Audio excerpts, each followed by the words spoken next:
From the News Channel 5 Network, this is Inside Politics.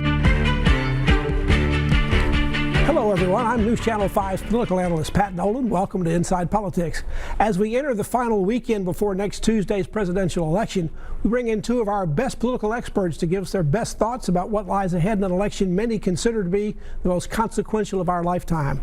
Joining us this weekend on Inside Politics is Republican consultant Deborah Maggott and Democratic consultant Carol Andrew Brown. Ladies, thank you both for taking time to join out to be with us again. Thank you. Let's begin with what I just said in my opening, that a lot of people consider this coming Tuesday's election to be the most consequential of our lifetime.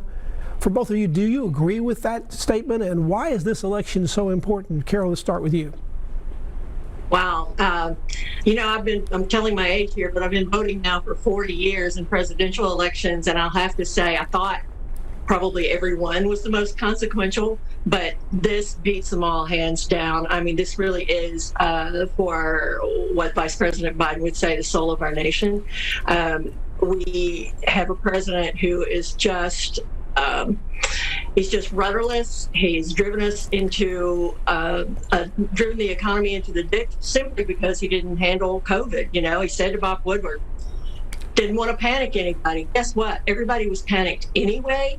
And it's best to be honest with the American people. We can take it. We've always taken it when you're honest with us. So I'm hoping for a rout on Tuesday so we can get this country back on track. We've got to take care of COVID. That's the way to take care of our health and our economy, get back to some normalcy, and make sure that we restore our standing on the global scale. Deborah, what are your thoughts? I think this is an opportunity for the American people to decide if they are for freedom or if they're for a Trojan horse candidate who is going to bring a more progressive flavor to our country that I really think the American people are going to reject on Tuesday. You know, the president has worked hard to try to get us out of this rut with COVID, and yesterday's numbers with the economy proved once again that he is the person to get that job, to get us back on track. He's worked hard to get the vaccine in place so we can get COVID behind us. And I think the American people are going to show us on Tuesday that they want to continue with Donald Trump. Most polling, not all polling, shows that Democrat Joe Biden is still holding a high single-digit lead across the country in the popular vote. The race is much closer in the battleground states, which is, of course, where we decide the election in the Electoral College. Deborah, how accurate or inaccurate are those polls? Well, that's hard to say. You know, last time the polls said he was only going to get 8% of the vote, and he won. I think people are very skittish about polling. I don't think polling is the same anymore. You know, people don't answer their cell phones. Most people have a cell phone, and it's hard for pollsters to contact people nowadays. I also know from our own work here in our state, some people are not comfortable anymore explaining to a pollster how they're gonna vote. So I don't know. I mean, I'm cautiously optimistic about Tuesday, but I'm not sure where it's going to land with all this polling. Deborah, 4 years ago, the polls were a little bit wrong because Hillary Clinton lost some upper Midwest states that turned the election over to Donald Trump. Again, there's talk this year of shy Trump voters. Some polling groups, including the Trafalgar Group, which is a Republican-leading group, says that Donald Trump's even got more shy voters out there than he had before. But I'm also hearing talk about shy Biden voters, people who are Republicans who are voting a Democrat for the first time in their life, but they don't want anybody to know that. What are your thoughts? Are these polls accurate?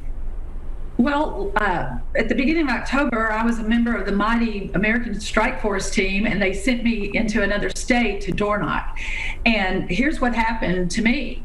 People would whisper to me, hey, I'm going to vote for him. I'm for Donald Trump, but I don't want people to know because I'm afraid of retaliation. I'm afraid I'll lose my job. I'm afraid somebody will, key my car. And we're hearing that from all of our teams all over the country. That's reports are coming back from Pennsylvania, from North Carolina, from Michigan, that people are for Trump, but they don't want to share that information because of they're afraid someone will do something to them. Carol, what are your thoughts? Are there too many shy Trump voters for Biden to win, and are there a bunch of shy Biden voters because they're Republicans, they don't want anybody to know they're going to vote for a Democrat? Well, I've been seeing many Republicans telling me, and I've been seeing it, on the accounts of social media and stuff. And they're like, we just got it wrong last time, and we've got to get it right. So I don't think they're that shy about it when it comes to voting for Biden. And I do not see shyness among Trump voters like I did 4 years ago. They are out loud and very vocal, vociferous in my neck of the woods. And talking about retaliation, the Democrats here are cowed because of the violence that we've seen toward us. And I have a colleague in a neighboring county who is a staunch Democrat, everybody knows it, but he has had death threats from people he knows who are what I would call a Trumper this year. So I wish everybody would just simmer down and acknowledge everybody's right to have an opinion and not be violent about it on either side. One thing that definitely has happened, we see all these voters in long lines. We see record voting for both early voting and also for absentee by mail voting. To both of you, why is this happening, and does it benefit anybody? Carol, let's start with you this time.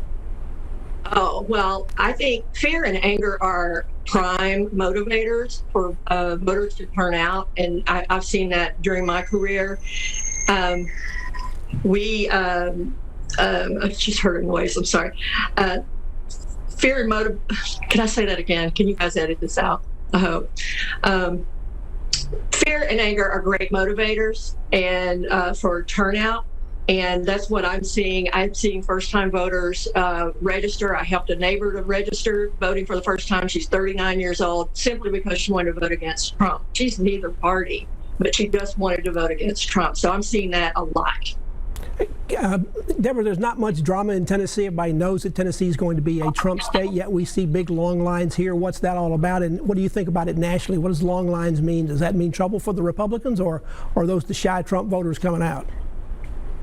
I think we'll know more this weekend because a lot of states have ended their early voting like we did yesterday. But I think here in Tennessee, you're going to see, just as you said, it's going to remain a red state.